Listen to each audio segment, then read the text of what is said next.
Hey, KMS Rundown listeners. You can find every episode on Apple Podcasts, Spotify, or YouTube. Prime members can listen free on Amazon Music.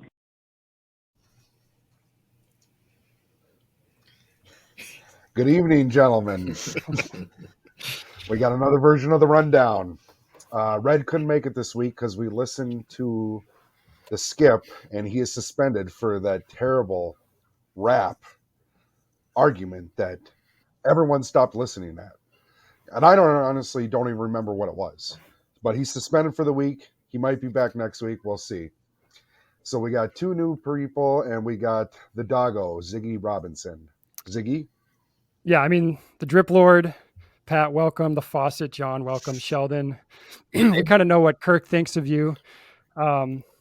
It's concerning when the most electric guy on the show is me, but we will persevere. And yeah, to be clear, like Kirk said, he was smashing the 15-second skip ahead when Red was doing his rant like that. I was trying to find the mute button for him because I was just absolutely I was going back to re-listen. That was so painfully bad that it was great. And it was right in the middle of the show too.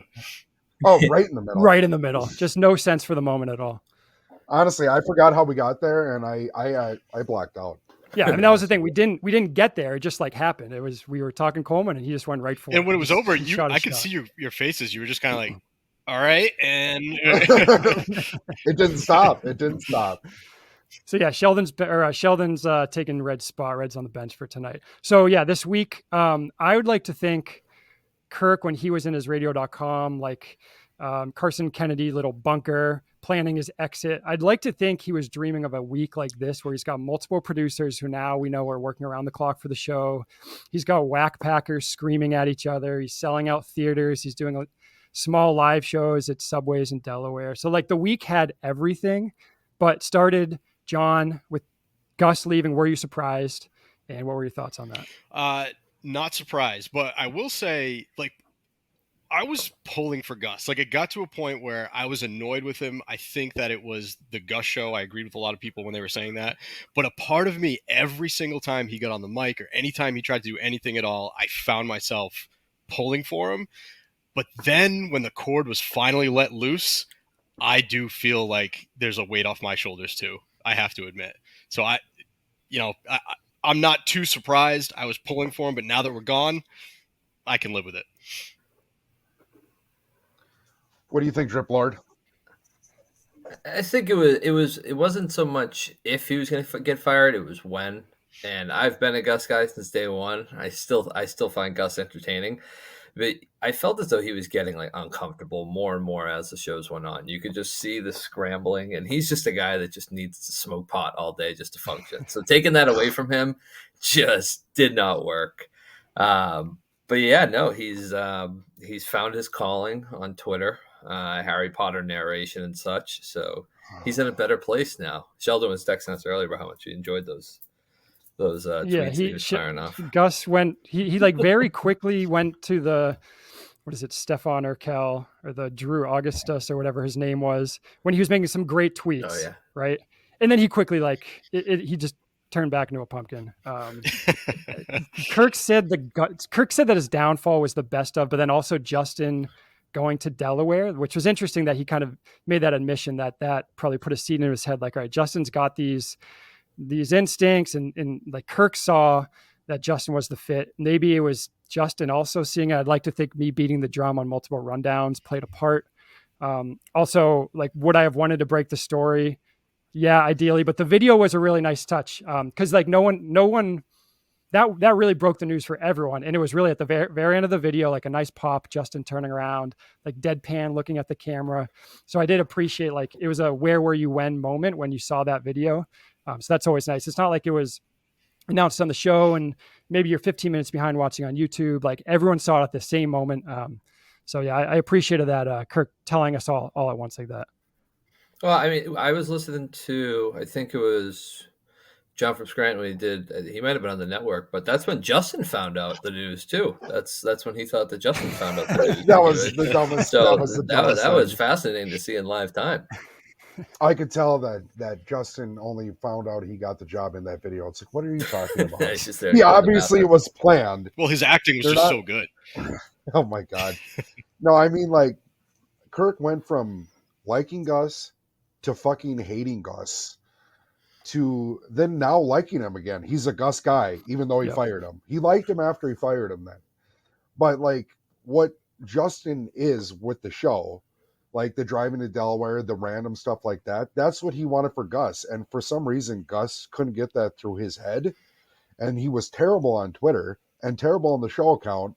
And then all of a sudden he's gone. And now he's burying the producers. He's burying everybody on Twitter. I'm not sure if he's like, he doesn't have to worry about the show, so he can just bury everyone on Twitter. Now he's good at it. He's just a mind fuck in this planet. But today I didn't need a narration of every Harry Potter movie. No. I didn't need No. it. I mean, no one needed it. No one needed it. Him and Coleman could have just texted back and forth about it. That They wasn't probably hard. did. It actually just annoyed me. So I have like I go like this to Gus, down, up, down, up, down. I don't even know. He's got me in a pretzel. I think the kiss of death for Gus was RyderCon because it was 2 weeks before that. Justin had the instincts to go to Subway and kind of do all the stuff that he did. And then Gus's instincts were to go basically kiss, whatever it is, shake hands and kiss babies with the enemy. The enemy, I guess you say Rico, but it's just his instincts weren't right for the show. And I think that was what finally did him in. I was more confused as why Kirk didn't just can him.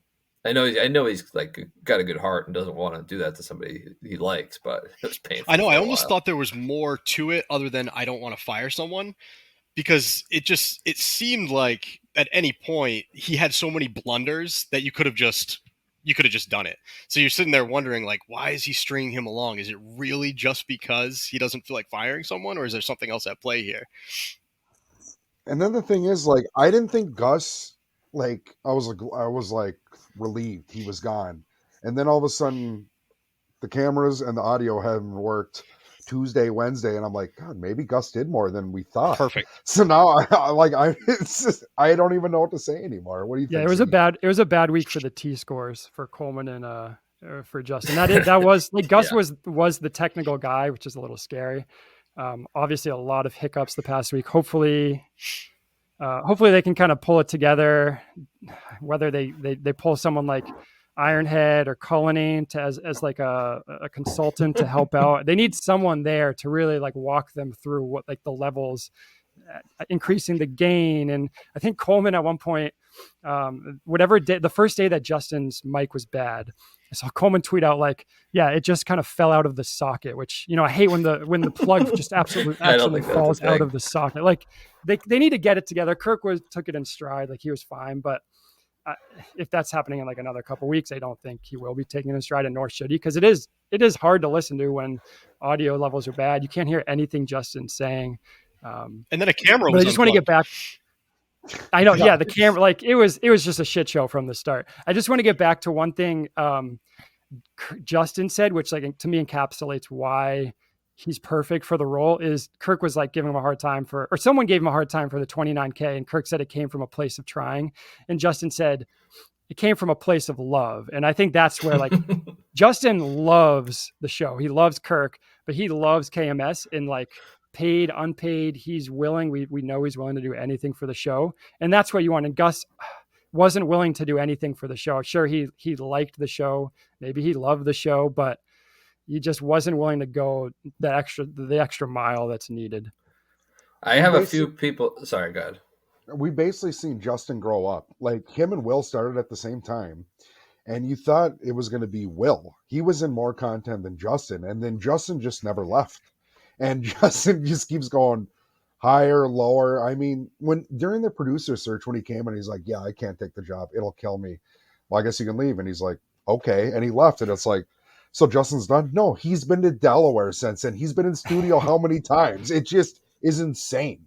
So, I mean, it's just out of anyone who it should have been Justin from the beginning. Definitely. And we finally got back there. Yeah. And did Justin? Yeah, go ahead, John. Well, I was going to say he's literally when Kirk was talking about what he wanted in a producer, he's describing Justin. Young, single, no kids, obsessed with the show, would do anything, would drop anything, will drive into the studio at a drop of a hat, knows the show history. And let's not forget, I think that the show Twitter account all of a sudden has come alive since Justin's gotten involved too. Yeah, because he's a shit stirrer. He's a great Exactly. shit stirrer. I would know. I appreciate it. Pat, what were you going to say earlier? I have a few people in my life who have just started listening to the show the last couple months, and one of it's my neighbor, and he's like, Justin's crazy. He said that, he texted me, he's like, he said he wouldn't date Taylor Swift if Kirk said that he couldn't date her. I'm like, nobody. Let me make it clear that kid would not. He would like cut Taylor Swift out of his life if Kirk said not to talk to her. Like, that's how much he loves the show. So he's the perfect. You can tell it killed him. He's like, oh, really? He's like, can we be friends? No. All right. Okay. Yeah. This is like, my God. It's the little things with Justin that I did appreciate, though. Like a small thing like reading the chat. It's kind of like reading the text line back in the day. But because Justin's the perfect straight man, he knows how to play into Kirk's bits. So if Kirk's leaning one way, he can pull a chat from like Mikey Grab Bags to play into that.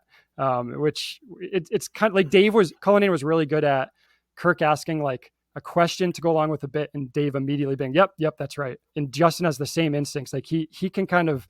I'm not going to say he can read Kirk's mind, but he knows Kirk as good as Dave did. So I guess that's his.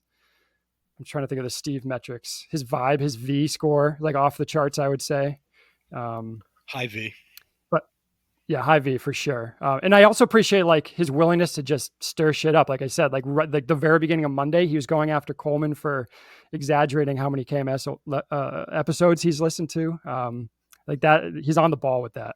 That's a good question. That's a good point you brought up. Will there be a point where Justin says, like, all right, like, I'm the main guy? Will there ever be a rift between Coleman and Justin?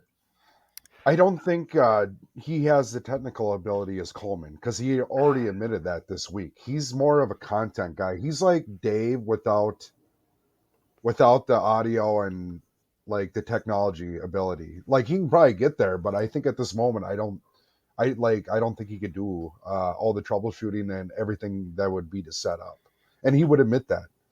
So I don't know. I guess we'll see. I want to go back. The love he has for the show, I think, will keep him in that spot too. Like if it was anything else, maybe he would want to take over, but he kind of knows his role. He knows what he's supposed to do. Now, granted, I think there was definitely some moments this week where you already saw it come up a little bit. But it'll be interesting to see their dynamic for sure, just being in that tiny room together. It's been a good dynamic the first week, honestly. The vibes out of that room and everything, it's been going really good. And then we didn't have to hear "Shut Up, Gus" 50 times a show. So I mean, to be fair, we couldn't hear Justin half the week, so there was only we could hear him. He just sounded far away. Yeah, it was like an echo. No, but I will say, Justin, I guess maybe he doesn't have the technical ability, but I've always noticed that when Justin has to come, like when they were suspended or Justin has to produce a show by himself, those shows get up the fastest before any other shows. If you look, I could take a look back and like look through them, but I feel like it's within 45 minutes to a half an hour that show's up and ready to go. So you're probably right, but there's something to that, I think. Just on Coleman real quick. Coleman's a super nice guy, and I think that's why he was so defensive of Gus till the end, basically. He did make like one, and it might have just been him like stumbling over words, but in the beginning of Monday's show, Coleman, when Kirk was saying like, all right, these guys are like on equal page, and I think, what did Justin say? Separate but equal. But Coleman said, I like the co-produced thing if it has to be that way, which again, maybe that's just him spitting something out, but that was an interesting like subconscious, if it has to be that way. I don't know. But again, Coleman's a nice guy, so he's non-confrontational. Like he is for the bit, for the joke, but I don't think for real. And Justin's a great guy too, so I don't see them really butting heads. So you'd like to see some drama, but at the same time, drama has kind of pushed Justin away. So does he need to be treated with kid gloves? I don't know. Hopefully not. He's definitely grown a lot since like 2-3 years ago when he left the VFW show, for example. Yeah, it was a rough night. No, he's in a good spot for the show right now. He's in that perfect spot to be the beat producer. I think it is going to work out well. But I also heard that same thing when Coleman said that too, and he quickly tried to explain himself after. I think he almost stepped on it a little bit, like realized what he said a little bit and tried to kind of catch it. So I heard that too. That's just me stirring shit. Sorry, I can't help it. I'm for it. Any other thoughts on the new producers? Or yeah, and Justin, two quick things. One, it does make you wonder who becomes sort of the punching bag, because will it be Justin? Can he handle that? And then the second thing, the car video, the dirty car video from Justin. Number one, I like that he did that right away. Good instinct, good video. And the other thing I noticed, he's showing you the back of the car. There's a lightsaber in it. With anyone else, you might blink. That was so normal for the back of Justin's car. I didn't bat an eye. It was literally like seeing a Cheerio in my kid's car seat. It's just always going to be there. No surprises at all. I thought that was hilarious. I liked when he called jumper cables jumping cables, and I think he had two of them. Jumping cables. I don't think half the shit that was back there, I don't think it's moved since that the 4th of July when he did that ride along with Tim for 2 hours, McFuss Daddy and Tim.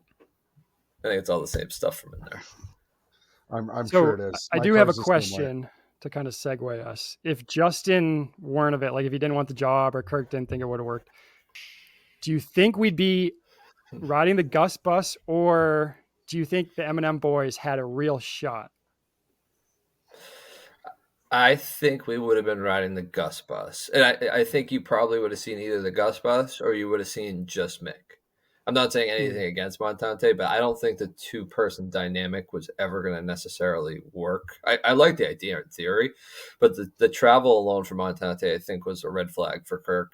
And I don't think he even would have gone Mick, which I don't know why. Mick showed, he doesn't seem too manic. He seems pretty level-headed. I don't know why you wouldn't want to go that direction. But no, I think he would have probably legged it out with Gus a little bit more. But like I said before, it's not if, it's when. So he would have had to make a move at some point. Yeah.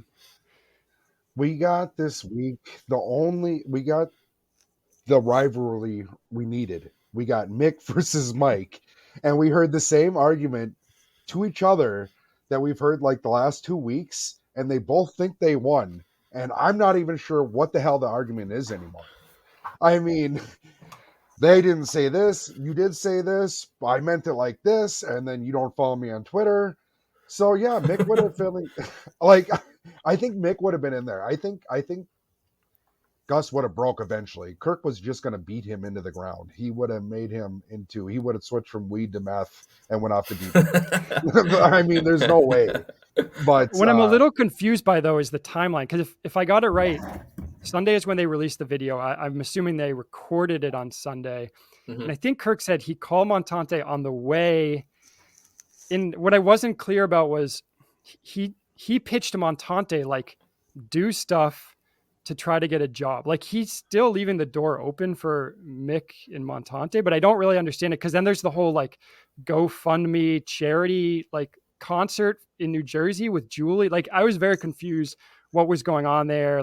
Are we raising money for them to get a job? And then what role would they be playing there? I don't know. That left me a little confused. Go ahead, John. Apparently everyone else.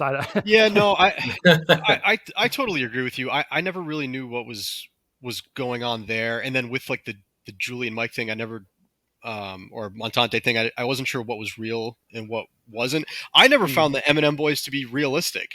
I just thought, I think if it's an actual job, at the end of the day, for our entertainment, it's all content. But I think once you get hired, it's a job. And I think that if I have a job and I'm switching off with someone week by week, in the long term, that's just not going to make sense. So I never thought that was a good idea. No, I think half of the appeal was just the name. Right, obviously. Yeah. And by the way, I thought it was funny how quickly that disappeared or crashed and burned. M&M boys were a thing, and then think of where we're at today. That seems so long ago.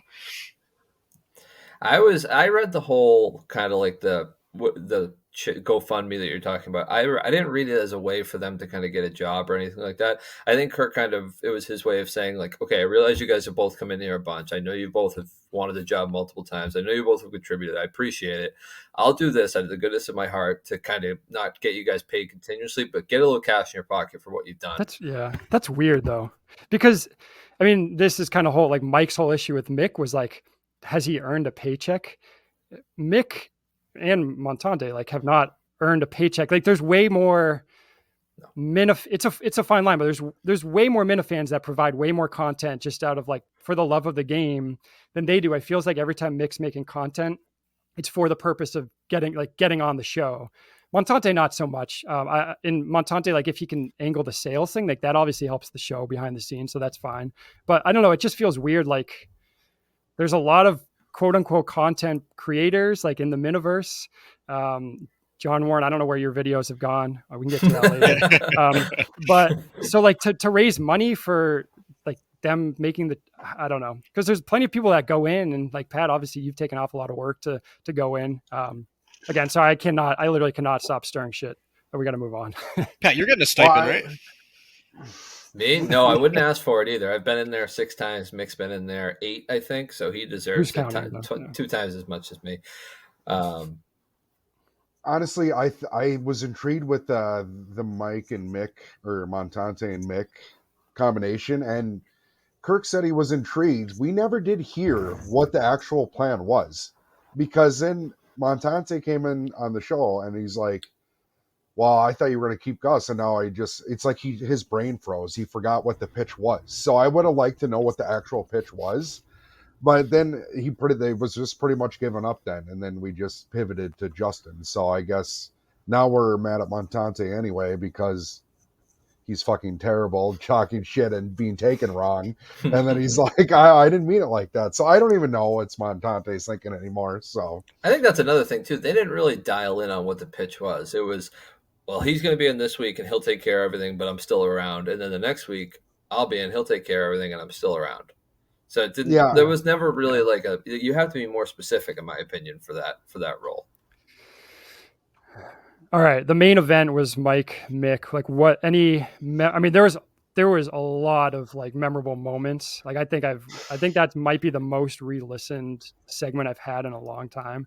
Anything that like really stuck out, like any funny like yells, or there was just so many like quotable moments from that, or good drops. But anything that really tickled your fancy. I loved when Mike just screamed out, "I hope you keep fucking up." That was one of my favorite lines.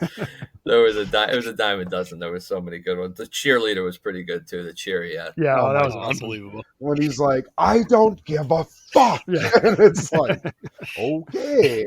But I know what Mike was saying, and Mick is not like, he's just not taking it how Mike is saying it. So those two arguing, it's like they're both just not understanding each other, and they just refuse to change their opinions. So here we were with them yelling at each other the whole time. And it was actually very uncomfortable listening, to be honest with you. For me, I was like, oh my God. I was like Kirk, just the biggest shit eating grin. Yeah, I'm not giving you advice, asshole. Like they were each like pronunciating like certain words that like Mick with begrudgingly. He kept saying like, I'm not doing it begrudgingly. And Mike was hitting him with one of these too. Turning his chair. No, you know what I loved was Mike was like, I think he was hitting, in his mind, he was hitting an absolute point. He was on a heater. And as soon as he stopped talking, Justin from the other room was like, Mike's rattled. and then Coleman played what's next Coleman drop. And then that took him for a loop too. Because honestly, I liked Tuesday better than Wednesday when Mick was in there, because then they were just burying Mike. And then Kirk was retweeting and then agreeing with everybody on there. And he's like, why are you doing this? And Justin's like, well, he's making some really good points. And he's like, I bless Justin. That's what I was talking about earlier. He just he knows where Kirk's going. Yeah, when Kirk tweeted, or Mick tweeted and Kirk read the tweet, like even while Kirk was reading the tweet, Mike was getting defensive. He's like, what am I ignoring, Mick? And like Mick was not in the room. He can't really read tone of a tweet. And Mike was like, sensitivity we haven't seen since the pre-fencing days. So he came in Wednesday loaded for bear. I will say he may have gotten a DM from me that said, kick his ass, Mike. And then after, that was like right before the show started. And then like right after the show, he said, was that acceptable? So I think he knew. There's some Mick. I honestly cannot wrap my head around thinking Mick won that. I guess you could say no. Mike lost because he was like punching down, but I think Mike destroyed him. Mike won the argument. Yeah, he did. Yeah. Although the longer it went on, I'm going because I feel like Mike made his point, Mick didn't, but then they kept arguing. So I'm sitting there in the car driving home, and the longer it goes, I'm going, I don't know, this Mick guy might have a point. Yeah. Like, honestly, if they didn't stop recording, that argument would still be going on, and we would all be even more lost, and they would both be convinced that, like, I buried this fucking guy. Like, it was ridiculous. It just kept going. Yeah. Where do you Yeah, it think, worked. Yeah, go ahead, Pat. Where do you think the anger like from Mike comes from? Because we all kind of like we all see that. Like I think everybody is like, okay, Mick thinks he deserves this job. It's like it's a no-brainer layup for him. Like whatever. But Mike's legitimately pissed. He's obviously pissed at him. I think it comes from the fact that like obviously Mike does not want to get paid. He promotes his Patreon. That's kind of how he makes his living and goes on the show and promotes that. But I think there's a point in his head that he's like, you fucking prick. Like, I'm in here twice a week. I don't ever ask for a fucking paycheck. Right. And now you're going to come in here you've been in here less than a dozen times and you're going to demand one. Like, I'm going to light you up. I think that's where it all really comes from. Yep. Yeah, I don't even know if he can be mad at Kirk. He's more like mad at himself, maybe, for not asking for money. Like, at this point, Mike can't ask for money because it would just be, I don't know, I feel like it would be weird. And he does get, like, Blind Mike Project seems sustainable, which is great. I didn't think it would be. So maybe he would have had to ask for money if he didn't have enough subscribers to keep him going. But yeah, I don't remember who it was that maybe Justin said that Mike is really mad at Kirk. I don't really think that's the case, and he's taking his anger out on Mick. I think maybe if anything, he's mad at himself, but yeah, he can't stand Mick. No, I think he's just mad at Mick because he like what Mike said was perfectly logical. And I said this on another rundown, like, I don't know, like, I'm crazy, Mick's crazy. I don't know what's going on in Mick's head. In Mick's head, like, whatever you could tell him, that isn't right. I didn't say that. And that's just how Mick was always going to be. And I think Mike just finally lost it. He's like, I wasn't talking to you. I was on the fucking show. And he's like, I wasn't texting you. I wasn't DMing you. And then we found out that Mike doesn't follow him on Twitter. And that it's the crux of all thing. of it.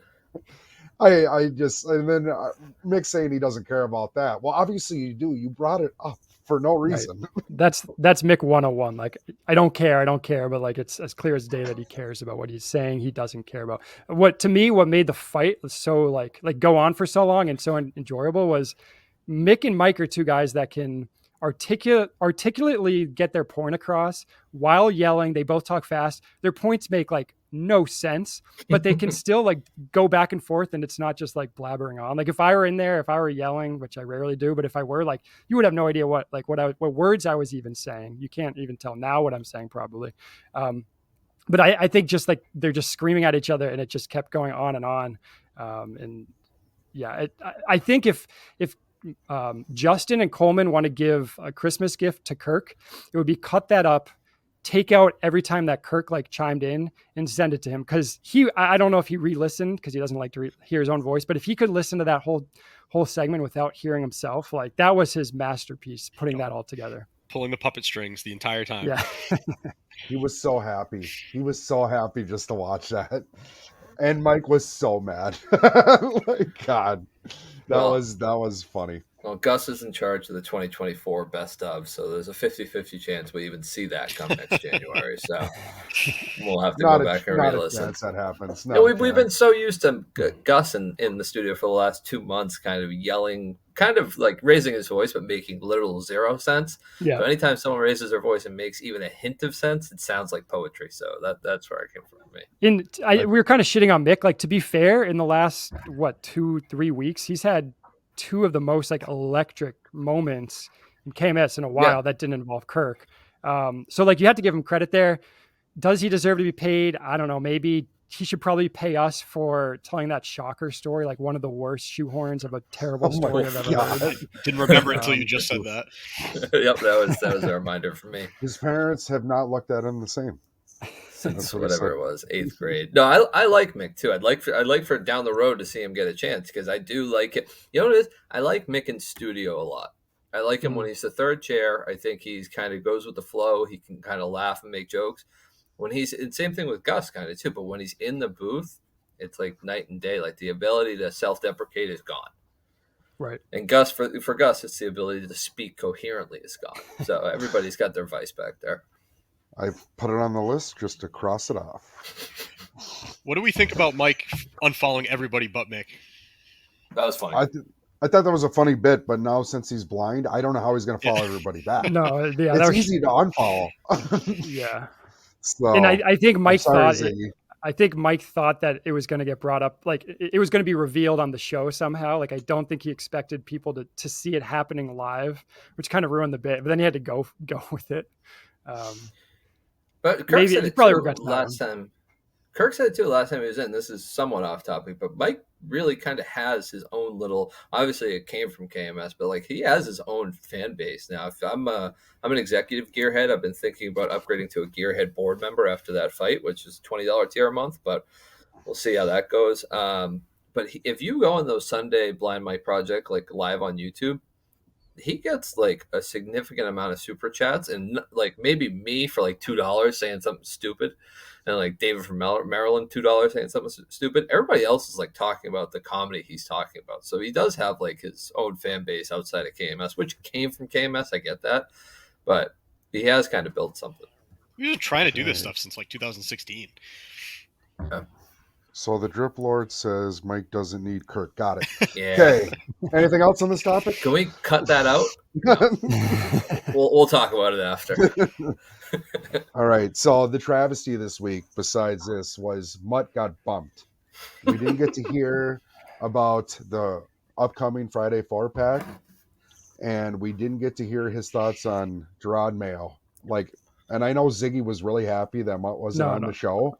But no, it's fine. It's fine. I mean, I saw what he tweeted all week. Did you guys see? Oh, well, Ziggy. I checked in. I checked in. I'll start sending you tweets. Not sure how, but no, he was a good third chair. But we did get Carrabis this week. Who? Yeah, I mean, people hate Carrabis. I don't know what you guys think. I like Carrabis. I mean, so what? He had that topless picture where I thought he was a chick with that tattoo, but maybe it was just a bad angle. But I like Carrabis. What do you guys think? I like Carrabis, but I get what people say. Like, I understand people's criticisms of him, but I think I like Jared on the show. Yeah, he's a little bit boring, but that's kind of my MO, so I can kind of relate to it. I mean, John, someone needs to disagree here. No, I like Carrabis too. I can't hate the guy. I do think he kind of the drips all like him. Yeah, it's fitting. It's very fitting. Oh, Kirk's gonna love this. Well, he's a baseball guy. It's a drip sport, so right. That's true.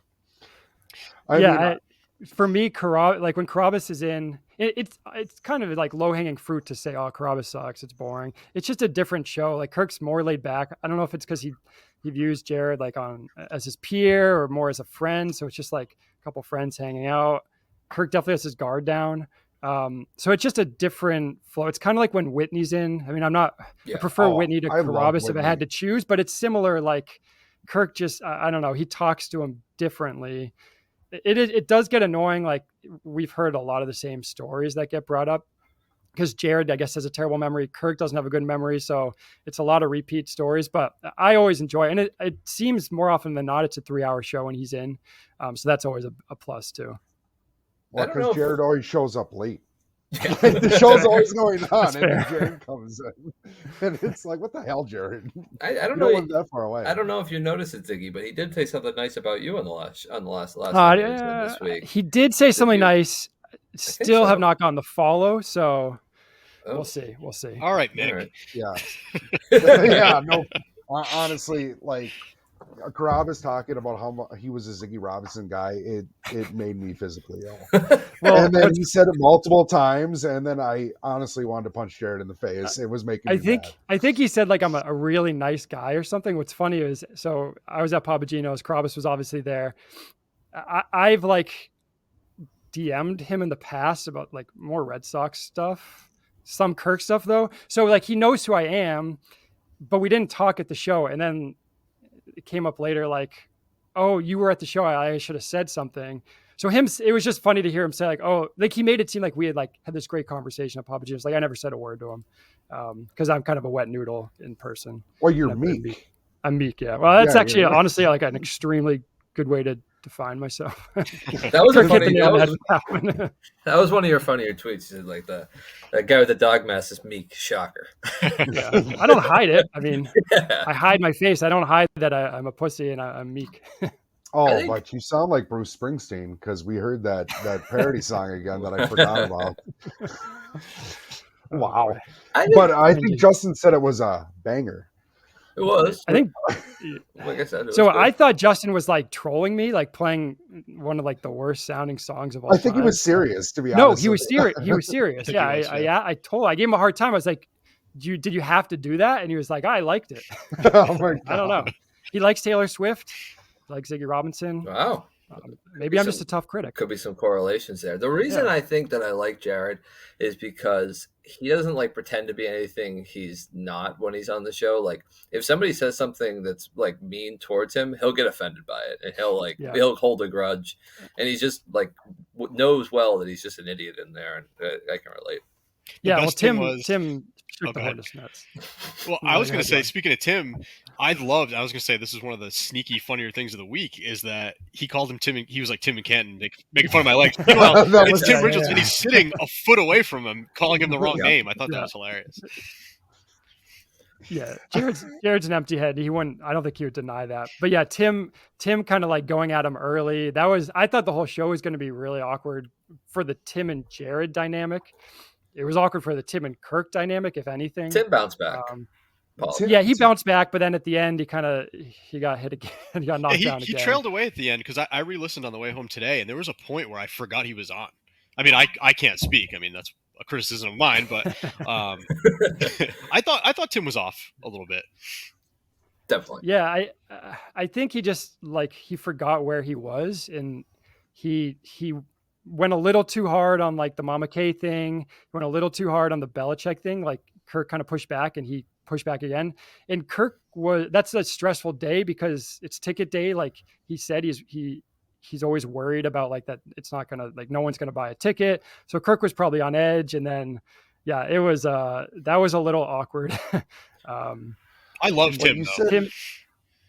You said Tim was going at Carrabis. You know who started that? It wasn't Tim. It was Justin in the fucking booth. Yes. This is the one that brought it up about something that he didn't remember, and then Tim didn't even remember. And then when Kirk's like, "So, did this conversation 100% happen?" and Tim's like, "Absolutely not."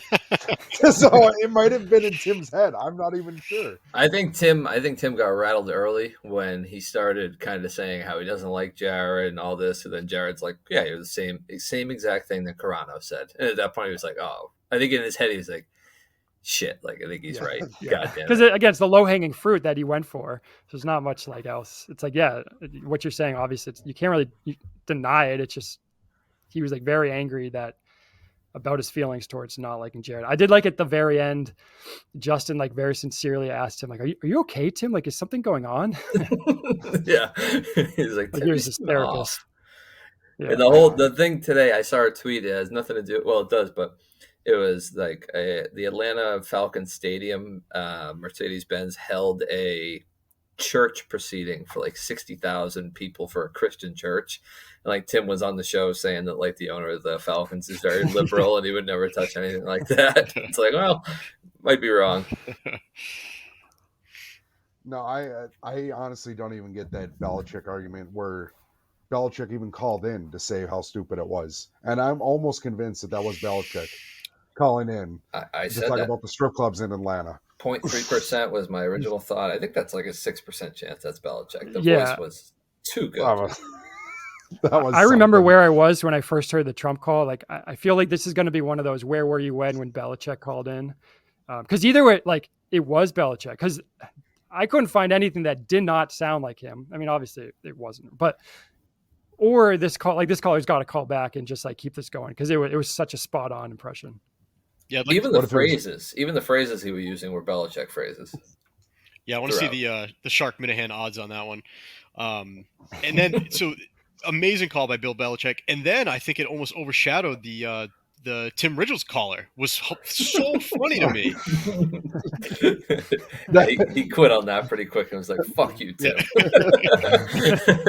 But as it was happening, Tim was dying, and everyone else was dying. I was rattled, and it wasn't even me. So because they were back to back, weren't they?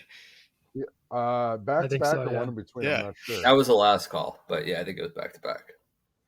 Yeah. What do you guys think about the show on Thursday and not one on Friday? Because I know I was lost today Oh, without the show. tough. Yeah. I like the Friday shows. I learned a lot about Mama K today, which was something I didn't think I was going to do. But yeah, I'd prefer there to be Friday shows moving forward, so I don't have to do that. She seems like a nice lady. She gets a lot of Yeah, shit, but she came across very well. She came across very well, and she isn't really. It's just not good at Twitter. Correct. And we know a lot of people aren't good at Twitter, so yeah, I swear I miss a lot. Oh, so do I. Ziggy doesn't though. Just ask him. Just bangers only. Okay. Anyways, so let's see. So we basically covered the week. What do you guys got for random notes from this week? Because I know I have some, and it was some disgusting stuff. What do you guys think? Could I begin? Please. Go ahead. I'd like to tell my story that I regret not telling last Friday when I was in studio with Mike Montante. Okay. Are you sure? Are you sure you don't want to save this? Yes. I'm just giving you a chance. I mean, it's a great story. I kind of want you to tell it, but I regret more than anything not like pausing the show and be like, I have to talk about something, but I'll kind of rattle it off my story. And Mike, don't be offended. You know this. You knew this was coming at some point. You even tweeted out the picture. I got in there early when I was in last Friday with Mike, and we both went in early. He was doing some work on his laptop. It was a pretty obviously a Dell or Microsoft, whatever it is. It was just a laptop. On the front of the laptop, there was an Apple sticker, just like the sticker they give you on the iPhones. So I jokingly said, it's like, oh, is that a MacBook? He's like, yeah, my cousin like refurbishes computers, so I got it for pretty cheap. Kind of looked at him to see if he was serious. He has a Dell computer that has like an Apple sticker over the Dell. And up until I talked to him about it, he thought he had a MacBook this entire time. You can see the Dell through the sticker. And to furthermore, like his defense was, yeah, if you look right here, like to the left of the mouse pad where your hand sits, it just says book, like the first letters, the first words faded. He thought it was Mac book that was faded. But surely he's running iOS. Surely he's running iOS, right? He's not running Windows on it. It was Windows. We went into the whole thing. Like we went through a little history lesson. It's just absolutely. And maybe I was off during the show, but my brain was in a blender at that point. Were you expecting him to bring it up on the show? Like, were you thinking, okay, we're going to get to this on the show? Kinda, yeah. I think I blocked it out and I think I blacked out. But yeah, that's the perfect Montante story if I've ever seen one. But yeah, and he has an iPhone. He should know what an Apple operating system is. And of course, he has a cousin that refurbishes fake Apple products. Yeah, that was the best part. It's like, yeah, my cousin got it for pretty cheap. Like, I actually have a take on that. So his cousin has a laptop repair shop. I mean, at this point, I wouldn't be surprised if it was the same shop that Hunter Biden dropped his laptop off at, and could be. That's how Montante knows all the deep state secrets. Ooh, I think the best story that could come out of this is like, Mike, when you hear this, let me know how much you paid for that, because I hope he's like, yeah, it's an Apple computer. I got it for like $750. What is the deal? But he was last in his class in high school, so. Yeah, I'm no scholar myself. I have a bunch of degrees on the wall behind me, but 2 of them are fake from my work, and I failed out of college once too. But that was me too. That was next level. Did you? Nice, cool. All right. Who do we think Montante is plus? What do you have? +9? Plus I don't 2. even know. What do you want to? What do you want to bring to Delaware? Every person he's ever met. Oh my God! He's bringing his girlfriend, right? She's gonna have a rude. I don't know if she listens to the show, but Kirk's definitely gonna call her out at some point. Yeah, he definitely will. I think he called Sheldon's now wife his lady of the night at Madawaska. Yeah, when you were in studio. Oh, I think when you were in studio. No, he called. He said it first.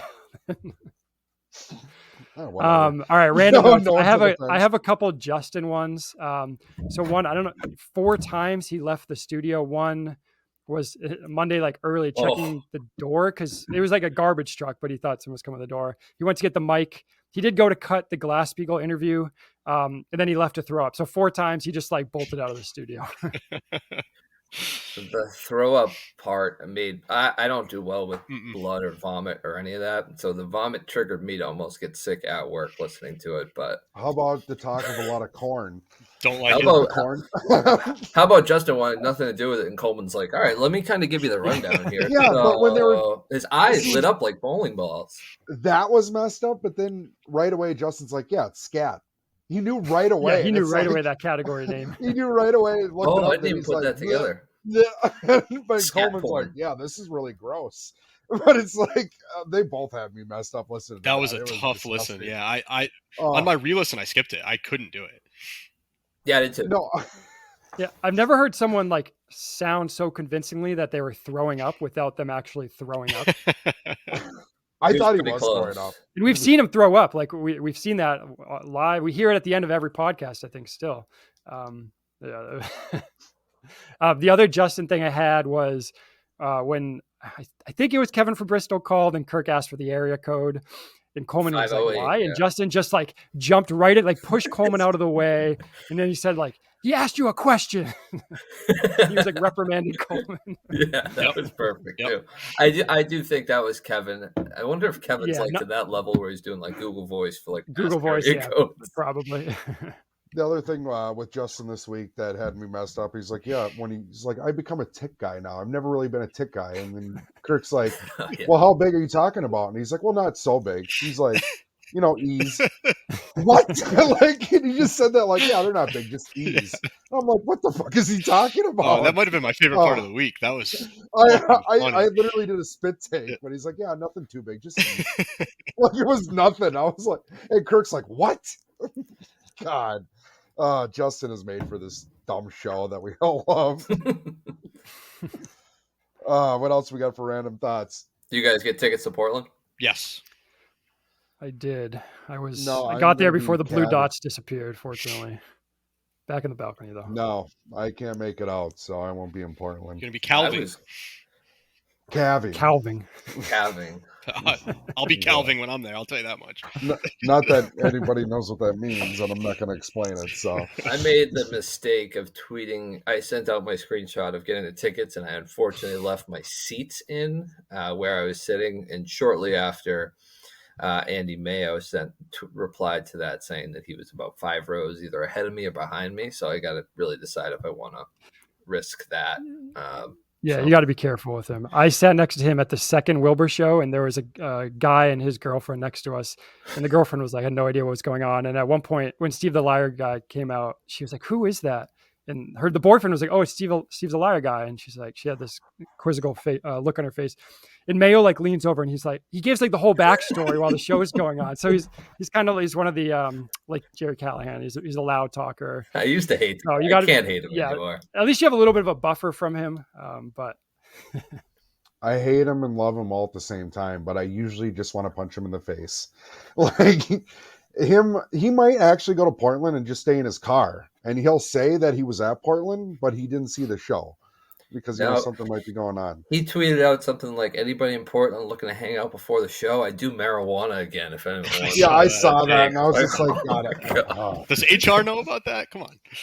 Mm. That's very true. There's this. another funny You Justin need to stop talking moment. about Mayo.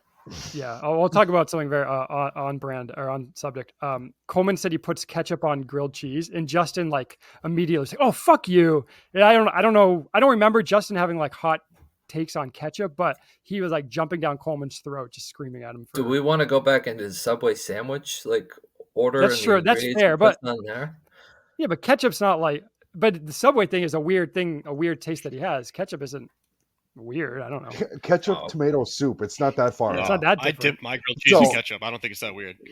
No, It and- sounded no, like it's he was all like on that. offended by the ketchup aspect, not the ketchup on the grilled cheese aspect. But anyway, hopefully that can get dissected But he- more in the future. Yeah, he found that disgusting, but he knew the word scat right away that he said like 20 times. Like, it's just, I don't even get it anymore. What other random notes you guys got from the week? I have a What do we? Oh, go ahead. Go ahead, John. No. I've jumped in. Go ahead. All right, I've got a couple. I'll just run through them. They're quick little ones. Coleman finally using his magician brother for content. Oh, Maybe yeah. he can do a trick to fix Justin's mic. Boom. Kirk saying he ran into a guy at CVS and he actually was like nice enough to do the "What's next, Coleman" impression. I thought that was interesting. Like even giving that guy the time of day, which to me meant it must have felt really good to let go of Gus. He's just in a good mood. Talking to guys at CBS. Exactly. I didn't, just like Gus, I didn't get all the way through it, but I was going to do a book report on Tupac, The Rose That Grew from the Concrete. I'll talk to Red offline about that. What else? Oh, Justin in Portland, the Portland video. I loved the little scene where he showed his legs and he was wearing shorts in the blizzard. That's just on brand. Yeah, I think that's what I have for my quick little points. I think Kirk likes the "What's next, Coleman" so much that he would tell like anyone about it, even if they have no idea. It's not to again pat myself on the back. I think last week I said it was the funniest moment of last week, carried over. Still, like every single time it makes me laugh. And I actually this morning I watched the "Why Are You Laughing" with Kirk, and like every time he did it, it just like put a smile on my face. What's next? It's not even what's next, Coleman. It's just like the tone he says it. It's the way he says it. He almost like dials it back to a whisper, like what's next, Coleman. Steak and couscous. What's next, Coleman? My point. Do we think Stephen Gloucester has anything left in the tank now that his vice is gone, or what are we moving on to here? I was listening to Mike and the Minifans before this, and BA said he was messaging him saying who he should turn on next, if he should go after Menners. What's next? That's a tough look. I think. Yeah, it'll be interesting to see how he does, because I unfortunately, like, my brain's just totally fried from this show. Like, I watch every one of those shows. I'm usually the first person in there and like talking to myself. Like, a lot of times I'll message like, "How's everybody doing?" And I just realize it's just one person in there watching live. So that's pretty low.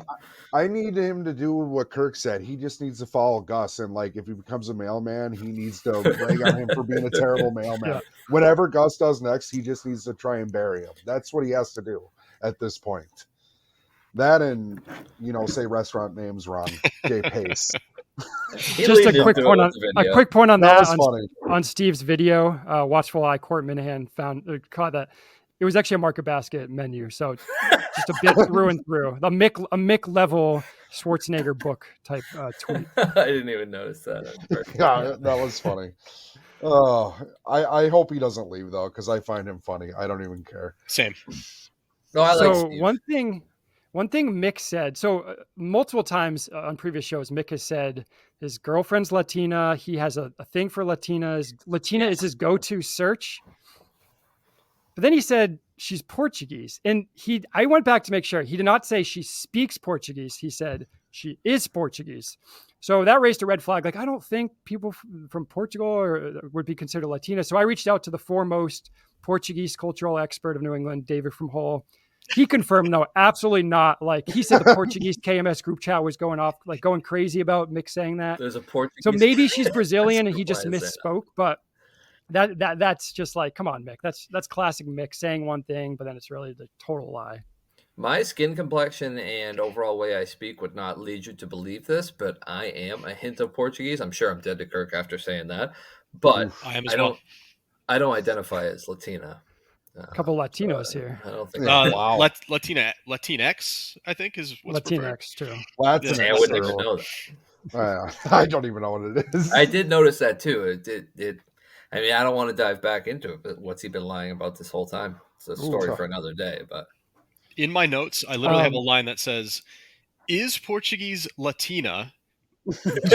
Brazilian people speak Portuguese. Is that Latina?" And all I did was put it in my notes. I didn't bother to Google it or anything. So, to clarify, David said, "Yeah, if you're Brazilian, you could be considered Latino, Latina, Latinx, but Portuguese, absolutely not." Speaking of maybe lying, Pat, I'm going to put you on the spot here. Ooh. December 8th, there's an episode that you were on, you may recall.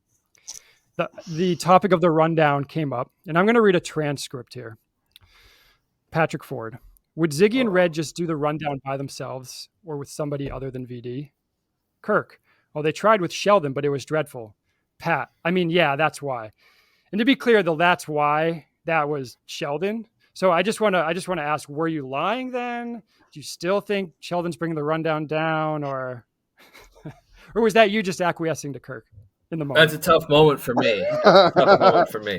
So I'll unpack it. That's actually that's why Court Minahan blocked me. That was a wake up call for me when I heard that. Yes, that was the definition of acquiescing to Kirk. I think in that moment, I'm not playing favorites on the 2 rundowns that have premiered so far, but I probably wasn't before, and I will say I didn't really watch the rundown before because I wasn't into the KMS world. I'm a Sheldon guy, and I'll say that confidently right now. And I am not just acquiescing to him. I take it all back. So yes. Yeah, you're not coming back to studio. No, probably not. Sure, but no, after that one, that's a good catch though. I didn't even notice that. And John, to put you on the spot, can you grade your in-studio performance? Follow up, do you think you'll be back / do you want to be back? Do you want me to do like a letter grade? Sorry, I couldn't hear what you were saying. Letter grade? Sorry, speak up a little bit into the mic. No. You got got. I got man. Yeah. So you were the first person to tell me that the volume was low. Everyone else was just. And to be fair, that's not really your fault. That's not. No, it isn't your fault. No. Yeah, I mean, I don't know. I'm not really used to speaking into mics, but I will say this: an honest grade for myself, because at first I was really hard on myself, and then I was like, I don't know, like it couldn't have been that bad. I would say maybe I'm in a C- territory. I think. I don't know if you guys agree, but that's where I came out of it. I don't know if I'll be back. I do think I earned a paycheck at the end of the day. W-2 is coming in the mail. Yeah. That's true.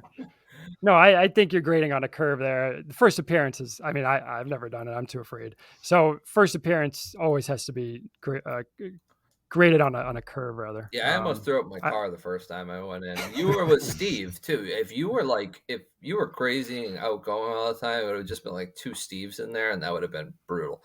I think you played it pretty well. Kind of like myself. There are times where I don't speak for 20 minutes when I'm in there. I don't think it's a good thing, but well, I think you'll be back. I definitely think you'll be back. I actually thought that seat was meant to be more of like you're kind of just commenting on the conversation, and then when asked, you bring up a topic. But yeah, I mean, I was nervous as fuck going in there too. Oh yeah, it's nerve-wracking as shit. Definitely. And then if you have to sit next to David Cullinane, it's even worse because he's so dreamy, and then you just don't say a lot, and Greg Poehler doesn't shut the hell up. Not that I would know what that's like. So. No, that makes sense. When I've been in there, it's just Gus, and he unpacks every topic for the show before the show even starts. Where to the point where you're like, all right, let's save some of this for when it gets going. Okay, so I got one more question for John and Warren. What everyone's wondering: are you really the Black Ombudsman caller? I am not. No, I didn't know. Oh, really? No, I didn't even know that was a thing. Even if you are, don't dox yourself. We've done enough of that. Okay, so we're going to put a maybe by that. Just cross it out. Maybe. Okay, that's what I needed to know today. I used to call in when Clemmer was on the show and just tell him I hated him, but I'm over that. We'll have to find that. Yeah, now I'm going to go look. There's a couple of them. A couple of funny moments that stuck out this week was the intern Nicholas calling basketball games, which is like the worst audio of all time. That was terrible. And then the Mick thinking that Kirk's dad was the one using, I'll say, the W word, which it reminded me of like Mick thinking that Meter Perel was Coleman's like coach or something in college, and that Kirk gave like a pep talk at halftime to his team. So Mick does have those dumb moments, but it just led to some good riffing. I got the big CEO. So I loved hearing that story about his brother. I think that's so funny. My God. Oh, that's funny. I think he's told that before, but yeah. He's told it before, but he's never done like that. And I was dying when he was doing it. And then Mick thinking that was his dad, that even made it even funnier. Oh my God. It was a good week of shows, I gotta say. Yeah, great week.